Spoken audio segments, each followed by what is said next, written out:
የእስክንድርያው ሊቀ ጳጳስ ቅዱስ ባስልዮስ እግዚአብሔር የሚያገለግለው ወደ እስክንድርያው ሊቀ ጳጳሳት ቅዱስ ቆስሞስ ጽፎ በላከው መልእክቱ እንዲህ አለ።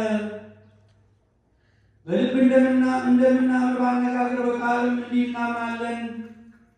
መቀዳደም ሳይኖር አጋዥ ሳይሻ ድሮ ተፈልጦ ሳይኖርበት እሱ ከአብ እንደተወለደ በኋላ ዘመንም እኛን ስለማዳን ባሕርያችንን ስለማደስ እኛን ወደ ቀድሞ ርስታችን ስለመመለስ በግብረ መንፈስ ቅዱስ ከንጽሕት ድንግል ማርያም ነፍስን ሥጋ ነስቶ ሰው እንደሆነ እናምናለን እንታመናለን።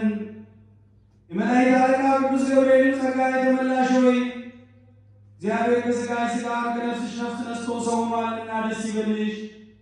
በአራት ጊዜ ቃል በማኅፀኗ እንዳደረ በማይመረመር ምስጢርም እንደ ዓይን ጥቅሻ ፈጥሮ ከእርሷ ሥጋ ነስቶ ሰው እንደሆነ እናምናለን። እሱ ባወቀም በድንግል ማኅፀን አደረ።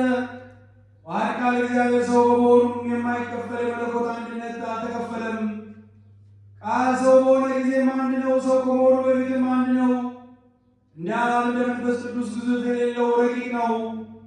በኋላ ዘመን ግን እኛን ለማዳን ሰው በሆነ ጊዜ ሰው ከመሆኑ አስቀድሞ እንደነበረው የማይዳሰስ አይደለም። ከመለኮትና ከትስብእት ከሁለት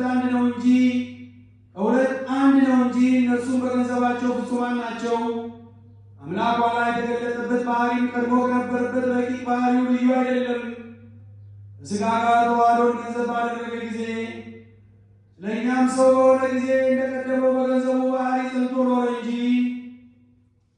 ለነባቢት ነፍሳችንም ረቂቅ ስትሆን ከሥጋ ጋር ትዋሃድ ዘንድ ኃይል እንዳላት ሥጋ ያይደለች የባህሪ ረቂቅነቷን ከእርሷ እንዳትለቅ ሁለቱም በየገንዘባቸው የጸኑ ሲሆኑ በየተዋህዶ አንድ አካል አንድ ባህሪ አንድ ፍጹም ሰው እንደሆኑ ከዘመን በኋላ ከተገኘ ከሥጋ ጋር ያለ መለወጥ አንድ አካል በመሆን የተዋሃደ ቀዳማዊ የእግዚአብሔር ልጅም እንዲሁ ነው። ለተዋህዶ ሥጋም የምትናገር የምታውቅ ነፍስ አለችው።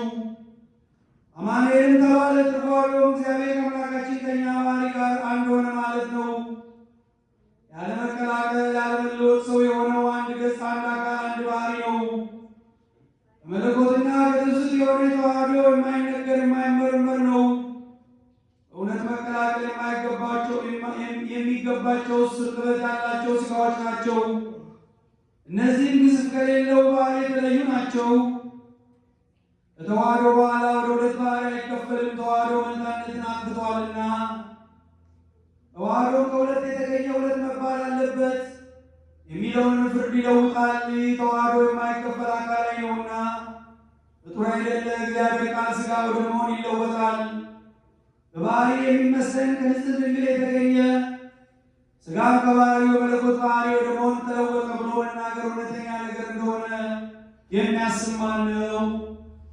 የሙሴ በትር ተለውጣ የምድር ውሃ እንደሆነች የፈሳሽ ውሃ ተለውጦ ደም እንደሆነ የግብፅ ብርሃን ተለውጦ ጨለማ እንደሆነ እንዲሁ የእግዚአብሔር ቃልም የሰው ባህሪ ወደ መሆን የተለወጠ አይደለም። እነርሱ የተፈጠሩ ናቸውና በመፈጠርም የታወቁ ናቸውና ከዘመንም በኋላ የተገኙ ናቸውና ስለዚህ መለወጥ አገኛቸው። የመለኮት ባህሪ መለወጥ የለበትም።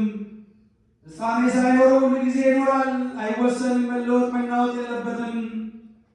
የክህነት ርዕይ እንደ ነቢያት አነጋገር ከሆነ ነቢዩ ሆሴዕ እንደተናገረው ነው። ነገር ግን አርአያ የባህሪ ለውጥ አይደለም።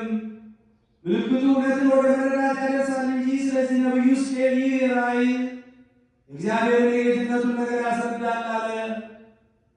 እግዚአብሔር የጌትነቱ መታወቂያ ነውና መለወጥ ባህሪውን መልቀቅ አይደለምና ተለውጧል፣ ታይቶ ጠፍቷል ብሎ ማሰብና መናገር ግን እግዚአብሔር ቃል ሰው ሆነ ከማለት የራቀ ነው።